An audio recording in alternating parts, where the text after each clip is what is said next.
அப்படின்னா real investment அப்படிங்கிறாங்க. Real investment அப்படிங்கும்போது பார்த்தீங்க அப்படின்னா ரியலான பெரிய அசட்டை வந்துட்டு பர்ச்சேஸ் பண்ணுறோம். அதோட ஃபியூச்சர் வேல்யூ ஒரு 5 இயர்ஸ் கழிச்சோ இல்லை 6 இயர்ஸ் கழிச்சோ இல்லை நம்ம எது மூலமாக நம்ம இன்வெஸ்ட்மெண்ட் பண்ணுறோம் அப்படிங்கிறத பொறுத்தோ என்ன ஆகுது அப்படின்னா இன்க்ரீஸ் ஆகுது. அதுக்கு வந்துட்டு பெஸ்ட்டு வந்துட்டு என்ன எக்ஸாம்பிள்னு பார்த்தீங்க அப்படின்னா கோல்டு.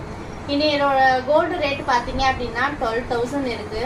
பட் ஆனால் ஃபியூச்சரில் இதை விட இன்னும் வந்துட்டு என்னதான் ஆகும், இன்க்ரீஸ் தான் ஆகுமே தவிர அது வந்துட்டு டிக்ரீஸ் ஆக வாய்ப்பு இல்லை அப்படிங்கிறது தான் சொல்கிறாங்க.